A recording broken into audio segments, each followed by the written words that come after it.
Ja, wir sind miteinander unterwegs in dieser Predigtserie Wohlgeruch.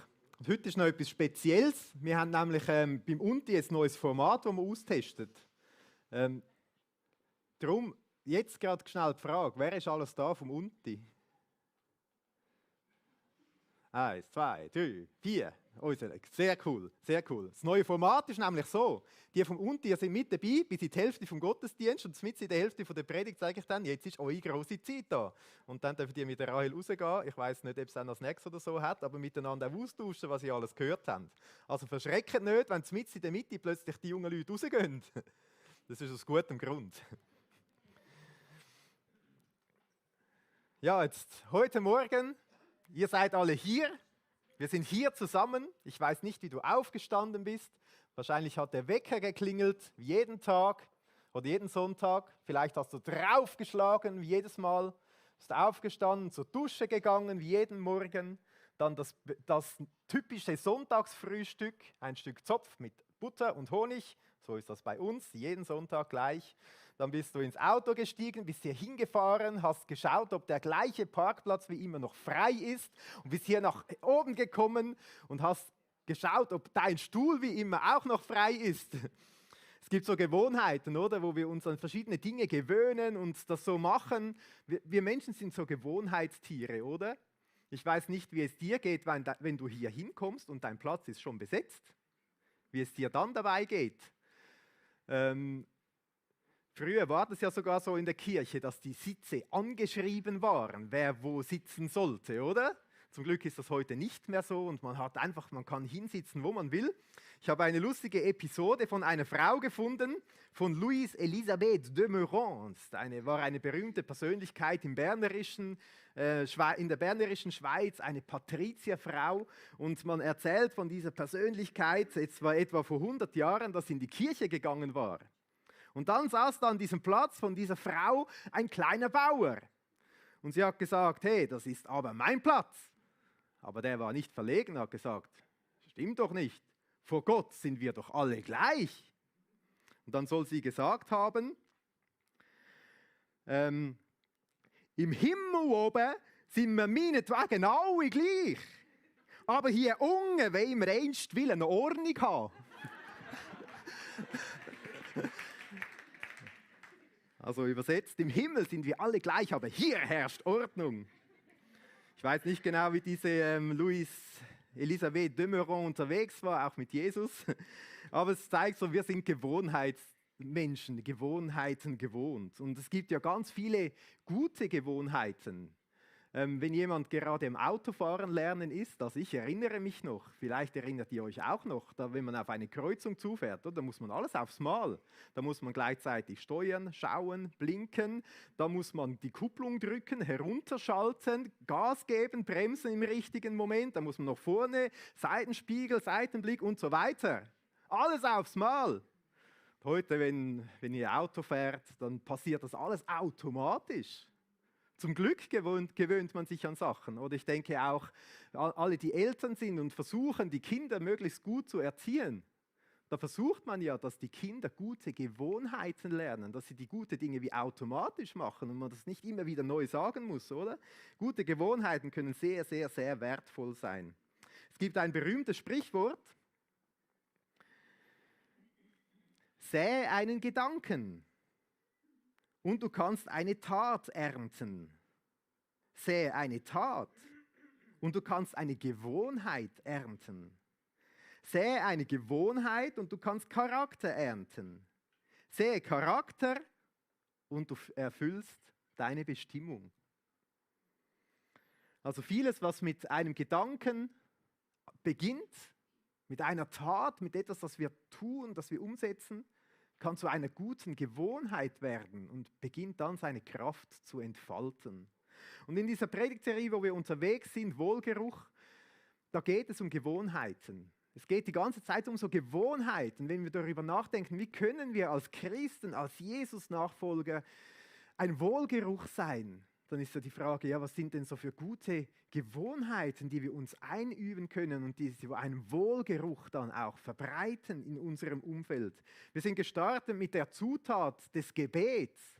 wenn das Gebet nicht etwas Anstrengendes ist, sondern eine gute Gewohnheit, die einfach wohltut.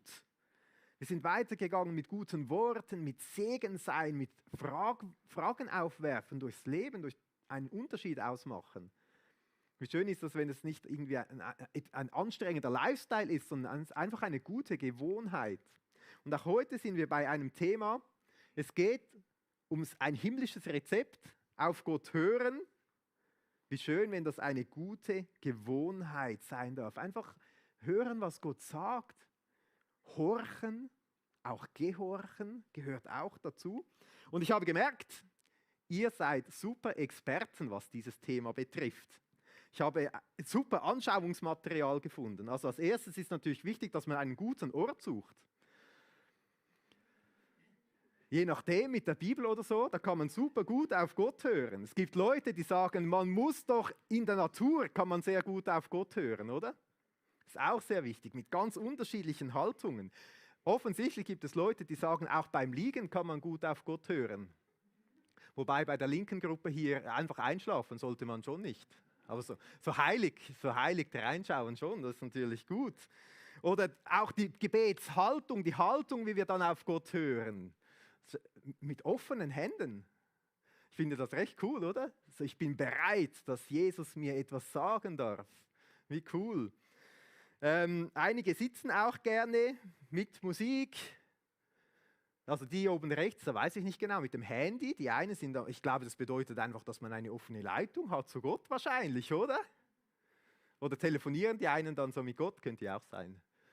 Cool finde ich auch die Kleinsten schon, oder? Die Kleinsten können auch schon mit Gott reden und auf Gott hören. Super. Mit gefalteten Händen, ganz klassisch. Es gibt so viele verschiedene Möglichkeiten. Stehend auch. Und eine ganz gute Haltung, um auch auf Gott zu hören. Das haben ganz viele schon vor Gott hinknien. Also ich finde das super. Ich habe gedacht, eigentlich muss ich gar nichts mehr predigen. Ihr wisst ja alle schon, wie es geht. Ich finde das auch im Alltag, vor Gott auf die Knie gehen. Hinknien vor Gott, mit dem Körper zum Ausdruck bringen. Ja, auf jeden Fall auf Gott hören. Ein mega gutes Thema. Es gibt so viele Möglichkeiten, wie man das machen kann. Und es ist ganz spannend. Jesus sagt, das ist etwas, das hat mit Freundschaft zu tun. In Johannes 15,14 sagt Jesus, ihr seid meine Freunde. Wenn ihr mir nachfolgt, wenn wir an Jesus glauben, wenn wir zu Jesus kommen. Er hat ein Freundschaftsangebot für uns. Er sagt, ich will euer Freund sein. Und wir dürfen sagen, okay Jesus, ich will auch dein Freund sein. Wenn wir Freunde sind von Jesus, dann sind wir im Gespräch mit ihm. Und Jesus erklärt in einem ganz einfachen Bild, was das bedeutet. Und zwar im Johannes 10, das lesen wir zusammen. Da heißt es im Johannes 10, wer aber durch die Tür hineingeht, ist Hirte der Schafe. Diesem öffnet der Türhüter und die Schafe hören seine Stimme. Also das Bild, das hier Jesus braucht mit seinen Freunden, ist das. Er ist der gute Hirte und wir, wenn wir Jesus nachfolgen, sind wie seine Schafe. Und wenn er hereinkommt, dann hören wir seine Stimme. Wir müssen ihn nicht mal sehen. Wir müssen ihn nicht erleben, sondern wir hören seine Stimme, wir erkennen sie. Das klingt ganz normal. Und er ruft die eigenen Schafen mit Namen. Manchmal gibt es so kleine Sätze in Abschnitten. Ich finde das fantastisch. Jesus ruft dich mit deinem Namen. Ich will dir das zusprechen heute Morgen.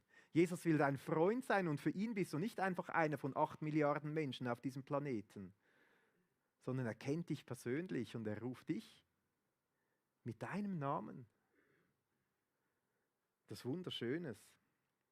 Und er ruft die eigenen Schafe mit Namen und führt sie heraus. Wenn er die eigenen Schafe alle herausgebracht hat, geht er vor ihnen her und die Schafe folgen ihm, weil sie seine Stimme kennen.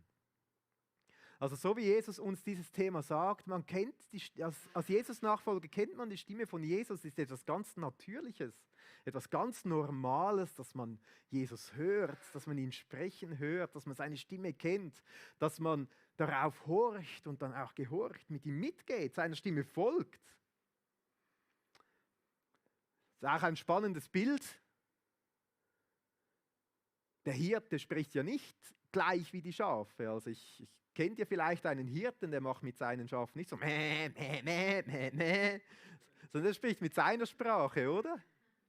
Also die Sprache klingt irgendwie anders, aber trotzdem kennen die Schafe diese Stimme vom Hirten. Und sie hören es, sie erkennen es, sie hören darauf, sie vertrauen dieser Stimme und sie gehen mit dem Hirten mit. Und das ist auch mein Statement oder mein Wunsch heute, dass das für uns wie etwas ganz Normales ist, dass wir auf die Stimme von Jesus hören, dass wir sie erkennen. Und vielleicht fragst du dich, wieso ist das manchmal so schwierig, diese Stimme zu erkennen? Vielleicht hörst du sie viel, vielleicht auch ganz wenig. Vielleicht denkst du dir, wieso fällt mir es schwierig, wenn es Jesus so sagt, ja, als Schafe kennt man die Hirte vom Stimme, eigentlich sollte es ganz einfach sein. Und es gibt so viele Momente, wo vielleicht diese Stimme ganz fein in uns drin ist, wo wir es auch übertönen. Aber Fakt ist, Jesus möchte mit uns reden. Er möchte mit uns im Gespräch sein.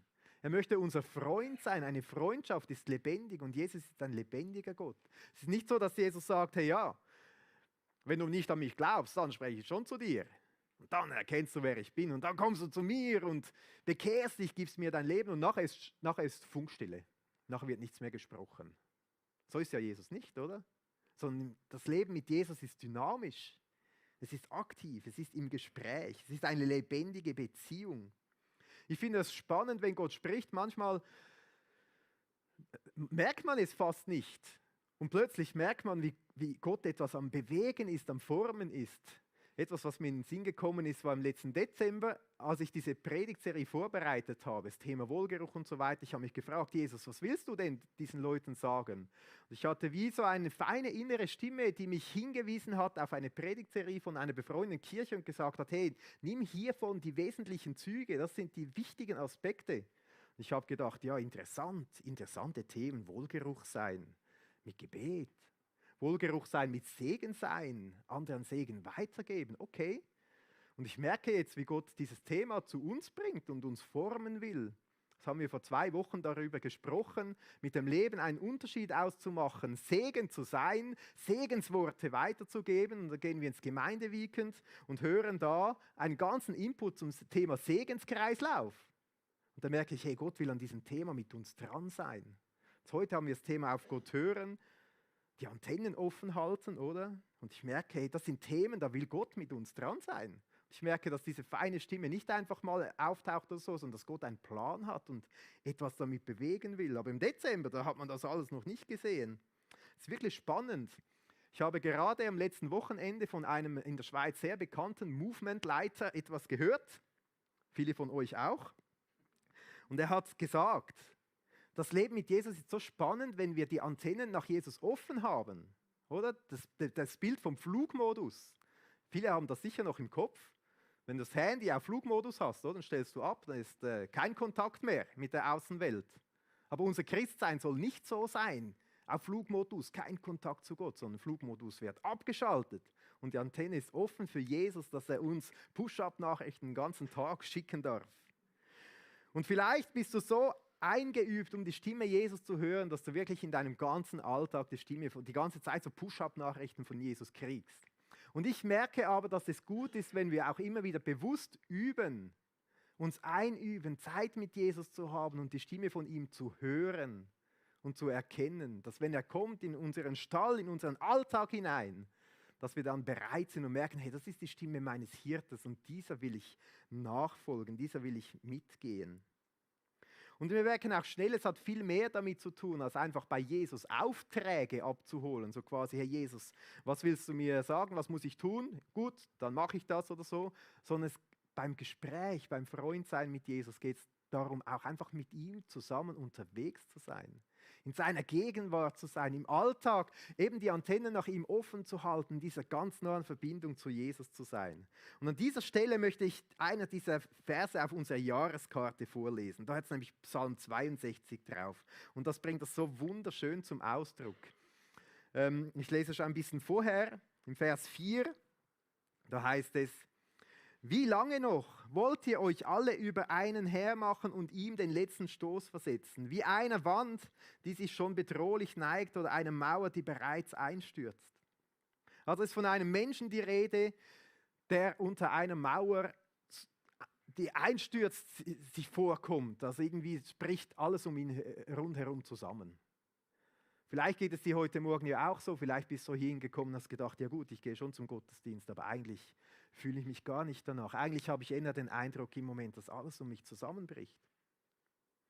Und dann heißt es weiter, da sagt dieser Mensch dann, nur bei Gott komme ich zur Ruhe. Er allein gibt mir Hoffnung. Nur er ist ein schützender Fels und eine sichere Burg. Er steht mir bei und niemand kann mich zu Fall bringen. Also wenn wir darüber reden, auf Gott zu hören, dann ist das viel mehr als einfach einen Auftrag abzuholen, sondern das bedeutet, zu Gott zu kommen, in seine Ruhe hineinzukommen, die Hoffnung von Jesus zu erleben, bei ihm durchatmen können, bei ihm abladen können, aber auch von ihm empfangen können, hören können, was er bereithält. Also das Erste, gute Gewohnheit, hören darf einfach eine gute Gewohnheit sein von uns als Christen. Das Zweite, auf Gott hören, ist Beziehung haben mit Jesus. Zu ihm zu kommen, bei ihm Ruhe zu finden, manchmal vielleicht auch zur Ruhe zu kommen, das ist heute auch schon genug schwierig, bei ihm durchatmen zu können. Und dann redet Gott auf ganz vielfältige Art und Weise. Ein paar kleine Dinge, das meiste, wie Gott redet, ist durch die Bibel. Mir geht das so. Den meisten von euch wahrscheinlich auch. Wenn ich in der Bibel lese, erlebe ich so viel, wie Gott zu mir redet. Ich meine, heute Morgen machen wir das genau Gleiche. Wir lesen zusammen in der Bibel, Johannes 10, Jesus ist unser guter Hirte. Jesus ruft dich bei deinem Namen. Und ich meine, da redet Gott zu uns. Das möchte er dir heute sagen. Ich rufe dich bei deinem Namen. Psalm 62, komm zu mir, bei mir findest du Ruhe. Eine Ruhe, die die Welt nicht geben kann, wo das Herz zur Ruhe kommen kann. Es ist auch ganz wichtig, dass der Heilige Geist uns die Bibel öffnet und uns zeigt, dass wir sagen, Gott, was willst du uns damit sagen?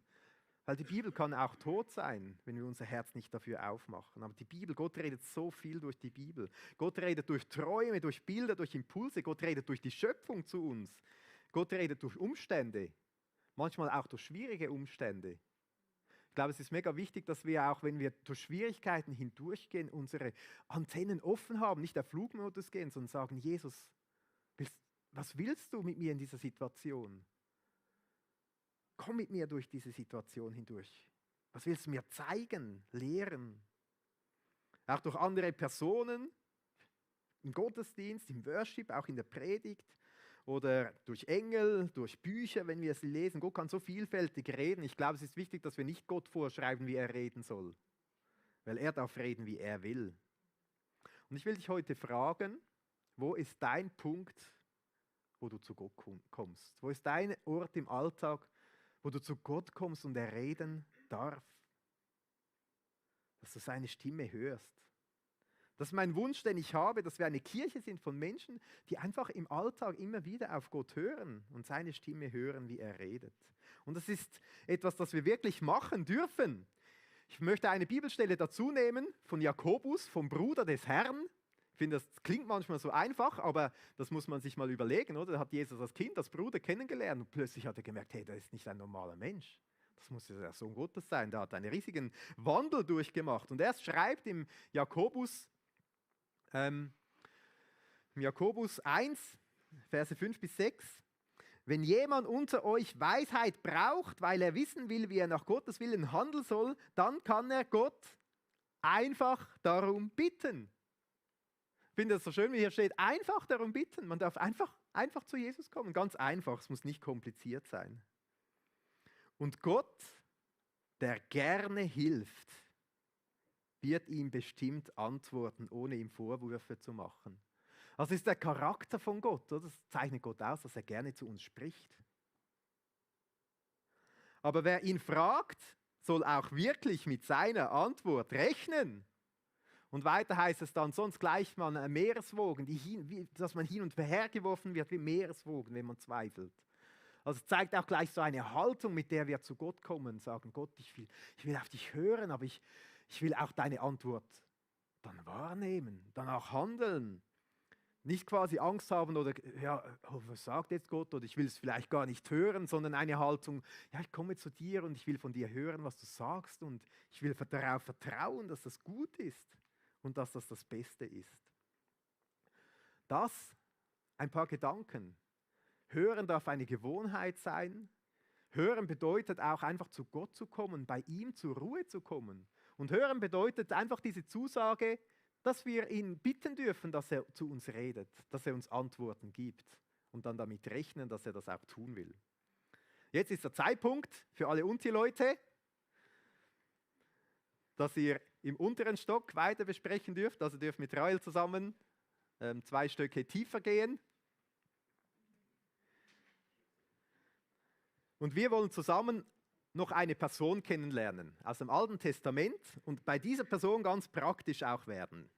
Und zwar wollen wir eine Person kennenlernen, dieser Name bedeutet der Umarmer oder der Gott umarmt.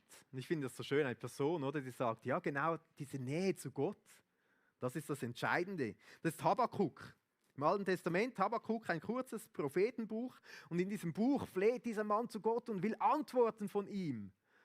Und 4 ganz praktische Punkte, die dieser Habakuk durchmacht beim auf Gott hören. Das erste ist, er zieht sich zurück. Das heißt im Habakuk 2,1, ich will meinen Posten auf dem Wachturm einnehmen und Ausschau halten. Dort will ich abwarten, was der Herr zu mir sagt und wie er auf meine Klage antwortet. Das bedeutet, dieser Habakuk, der zieht sich zurück. Der geht auf diesen Wachturm irgendwie, der nimmt da seinen Posten ein und dort wartet er. Also er nimmt sich wie einen Moment, wo er sich aus dem Alltag rausnimmt und seinen Ort mit Gott sucht. Ich finde auch spannend das Wort Wachturm. Also er will auch wach sein, oder? Wach sein auf Gott, zu hören, wachen. Gott, wann redest du? Wo ist dein Wachturm in deinem Alltag? Wo kannst du dich zurückziehen, um Zeit mit Gott zu haben? Das kann ja je nach Lebensphase unterschiedlich sein. Ich erinnere mich zurück an die Zeit, wo ich gearbeitet habe als Lehrer im Schulhaus. Im Schulzimmer war kein guter Ort, aber dort, wo mein Büroplatz war, das war super. Dort war Ruhe und still. Dort konnte ich ins Gespräch kommen mit Gott. Heute gehe ich gerne auf meinen Gebetsberg, um so eine Auszeit zu haben. Oder hier im Gebetsraum. Wo hast du deinen Raum, wo du auf Gott hören kannst, wo du Zeit hast, wo du dich rausnehmen kannst? Ich glaube, das größte Hindernis, das wir heute auf Gott hören, ist die Lärmverschmutzung, die rings um uns ist. All diese Stimmen, die immer reden, all das Zeug, was immer läuft, all diese Nachrichten, die kommen nicht von Gott, sondern sonst auf dem Handy, auf dem PC oder sonst irgendwo. Wir sind so umgeben von so vielen Geräuschen des Alltags, dass es doch wichtig ist, dass wir uns zwischendurch zurücknehmen, um auf Gott zu hören. Nur bei Gott komme ich zur Ruhe. Augustinus, ein Kirchenvater aus dem 4. Jahrhundert, der sich sehr viele wertvolle Gedanken gemacht hat, er formuliert das so. Er sagt, du hast uns auf dich hin geschaffen, o Herr, und unser Herz ist ruhelos, bis es Ruhe findet in dir. Wo ist dein Ort, wo du bei Gott zur Ruhe kommen kannst? Gott redet ja ganz oft in der Stille oder in der Ruhe. Viele kennen diese Geschichte von Elia, diesem Propheten aus dem Alten Testament, wie er auf die Stimme Gottes hören wollte am Berg. Und da kam der Donner und der Blitz und der Sturm und der Lärm. Und plötzlich wurde es ganz still. Und in der Stille drin war dann die Stimme Gottes, wie er dem Elia begegnet ist. Oder Jesus, ich habe mir oft gedacht, Jesus, der hat ja wirklich den größten Terminkalender von uns allen. Ich meine, der hatte so wenig Zeit auf dieser Welt und hat einen ganzen Rettungsplan für die ganze Welt umsetzen müssen. Und hat sich immer wieder Zeit genommen, um sich zurückzuziehen und auf Gott zu hören. Je nach Lebenssituation, ich habe noch ein anderes Beispiel für einen guten Rückzugsort.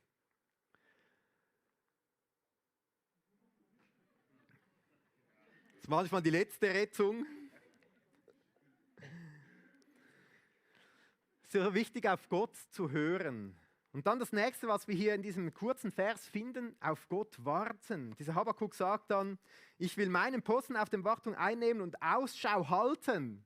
Dort will ich abwarten. Ich für mich kenne das so, Gott, ich habe jetzt Zeit, rede zu mir, aber mach bitte schnell, ich habe wenig Zeit. Oder kennst du das auch, so dein Gedanke? Auf Gott warten. Zeit haben. Die Stille aushalten. Ein bekannter amerikanischer Schriftsteller, Ernest Hemingway, hat den Literaturnobelpreis auch gewonnen. Er hat das so gut auf den Punkt gebracht. Er sagt, man braucht 2 Jahre, um sprechen zu lernen und 50, um schweigen zu lernen. Hat noch was, finde ich. Und dann, wenn man da ist und schweigt oder Stille sucht, die Nähe zu Gott sucht und wartet, dann kann es sein, dass die Gedanken beginnen zu kreisen. Und mir geht das dann manchmal so, dass mir plötzlich ganz viele Sachen in den Sinn kommen. Besonders wenn ich nicht mehr am Morgen Zeit nehme, sondern sonst irgendwo im Laufe vom Tag ist so vieles schon am Laufen. Und dann ist es hilfreich, wenn man sich einfach die Dinge notiert und denkt, ja, nachher denke ich über all diese Dinge weiter nach, dass man sie wie auf die Seite legen kann, so eine Hürde. Oder etwas anderes, was kommen kann, sind auch so Gedanken von der Anklage. Zu mir will Gott eh nicht reden. Darf ich zu Jesus kommen? Wer bin ich denn überhaupt? Und es ist ganz wichtig zu wissen, Gedanken der Anklage, das kommt nie von Gott, das ist immer vom Ankläger, oder? Vom Teufel, vom Gegner von Gott. In Römer 8 heißt es, dass es keine Verurteilung gibt für die, die in Jesus sind. Also auch solche Gedanken darf man einfach sagen, Jesus, es gibt keine Anklage. Ja, ich darf zu dir kommen.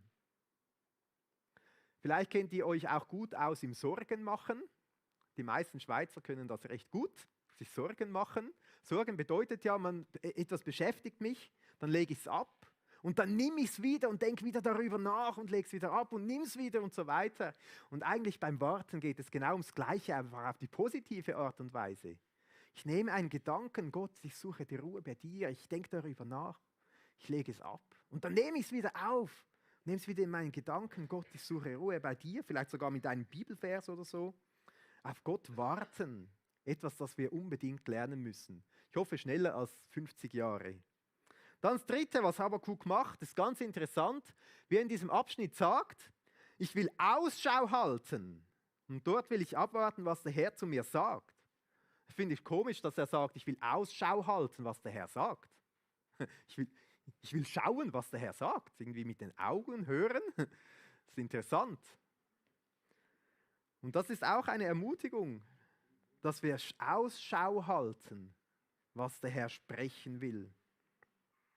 Also dieses Wort, was hier steht, im Althebräischen, Ra'a heißt das, das bedeutet wirklich Ausschau im Sinn von hinsehen, auch verstehen wollen, aber auch, dass etwas gezeigt wird oder sogar erlebt oder begutachtet wird, was der Herr dann sagen will. Und das ist ja oft so, dass Gott einem auch einen Eindruck schenkt, ein Bild schenkt, dass man etwas wie vor dem inneren Auge sieht.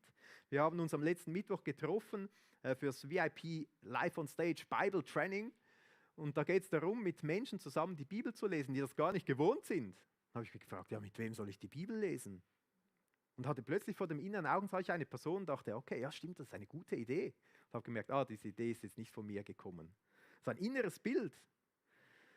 Ganz nah dabei ist Epheser 1,18, wo es heißt, er erleuchtet die Augen des Herzens, damit ihr wisst, was die Hoffnung seiner Berufung, was der Reichtum seiner Herrlichkeit, seines Erbes in den Heiligen ist. Es kommt mir so vor, wie wenn wir zu Gott kommen und sagen, ich will auch sehen, was du für mich bereit hast, mit den Augen des Herzens. Und so als würde dann Jesus sagen, ja, ich habe etwas für dich. Ich habe Reichtum für dich, komm. Ich zeige dir etwas aus meiner Schatztruhe, von meinen Schätzen. Das will ich vor dir offenbar machen. Zwingli hat gesagt, hören sollen wir, und zwar auf das, was Gott der Herr in uns spricht, nicht auf das, was die freche Vernunft in uns ausdenkt.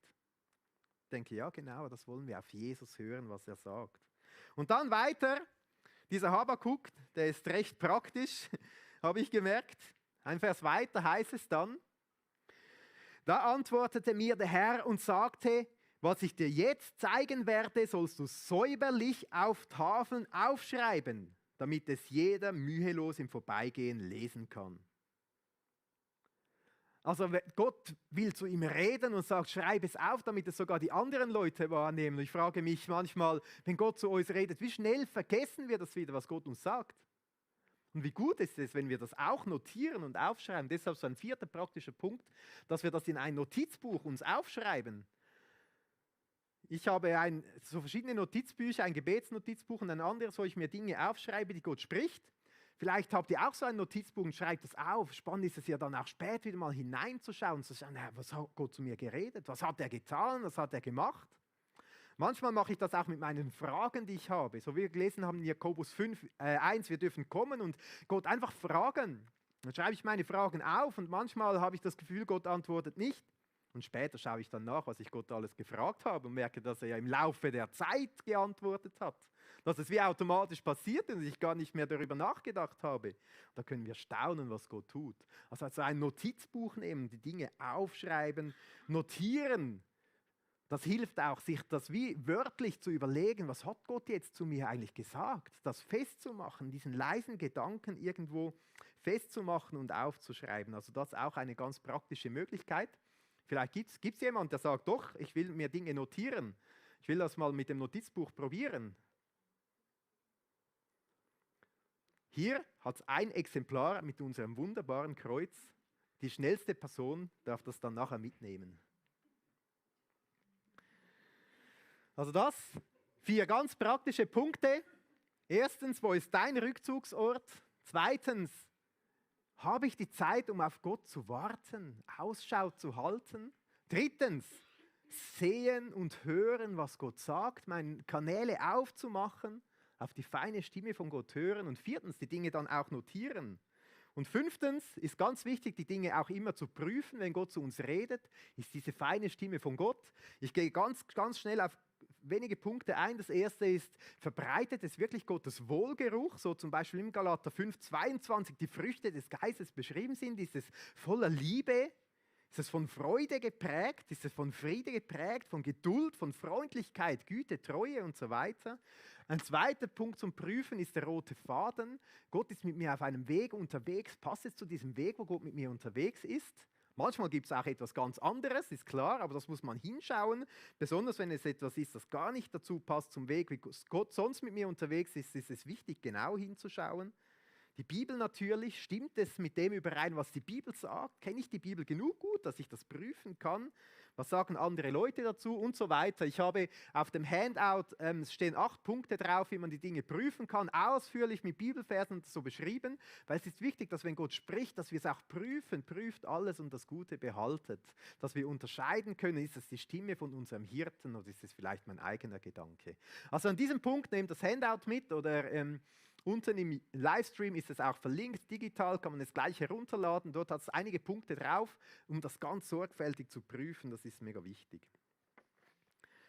Du fragst dich vielleicht, wieso reden wir heute beim Thema Wohlgeruch darüber, auf Gott zu hören?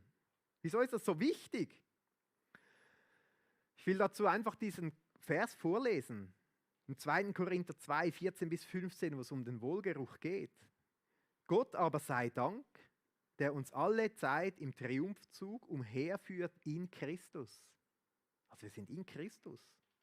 Und den Geruch seiner Erkenntnis, es geht darum, die Erkenntnis von Jesus zu haben, an jedem Ort durch uns offenbart. Denn wir sind ein Wohlgeruch Christi für Gott. Das heißt, der Wohlgeruch, den wir sind, ist, wenn man Jesus durch uns schmeckt. Unter denen, die gerettet werden und unter denen, die verloren gehen.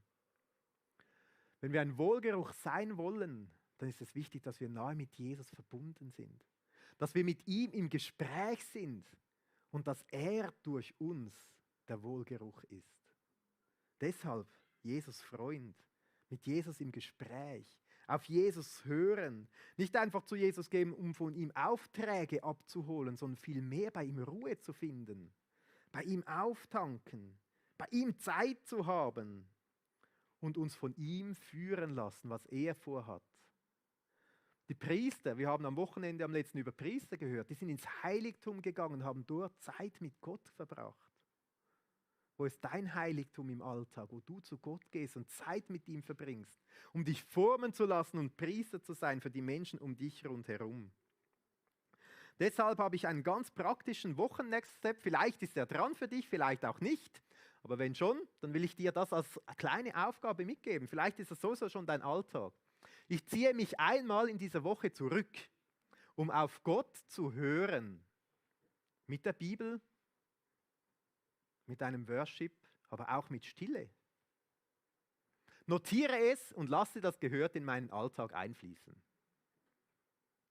Einmal diese Woche will ich mir bewusst Zeit nehmen, um auf Gott zu warten, was er für mich bereithält. Das ist meine Frage an dich. Wann ist dein nächster Termin mit Gott? Deine nächste Zeit mit Gott, wo du zu ihm kommst, in sein Heiligtum kommst, in seinen Thronsaal kommst, auf ihn hörst. Vielleicht denkst du auch, mir fällt das schwer im Alltag. Und liebe Leute, das ist schwierig, weil es ist der Ort, der beste Ort, wo wir sein können, wo der Teufel nicht will, dass wir hingehen und ganz viele Hürden in den Weg legt. Und wenn wir zur Quelle gehen wollen, dann muss man gegen den Strom schwimmen, oder? Aber wir wollen zur Quelle gehen, wir wollen zu Jesus gehen, zu ihm kommen. Ich will beten. Jesus, wir kommen jetzt auch zu dir. Bei dir findet unser Herz Ruhe. Und wir wollen mit dir im Gespräch sein, wir wollen hören, was du sagst, nicht irgendwie zum Aufträge abzuholen oder sonst irgendwelche Dinge, sondern wir wollen hören, was du bereit hast für uns. Und du sagst uns nicht einfach, geh dahin, mach das hin, sondern du fragst uns, liebst du mich? Du willst Freundschaft mit uns. Du willst Nähe. Du sagst, du kennst uns mit unserem Namen, du rufst uns mit dem Namen. Jesus ruft dich mit deinem Namen. Und wir haben so viele Möglichkeiten, unseren Alltag zu gestalten. Jesus, hilf uns auch Freiräume zu schaffen, wo wir zu dir kommen dürfen, wo wir Auszeiten haben bei dir, wo wir uns zurückziehen können, wo wir auf dich warten. Hilf uns, den geistlichen Flugmodus abzuschalten und die Antennen ganz offen zu haben für dich, Jesus. Rede du zu uns, auch jetzt in diesem Moment.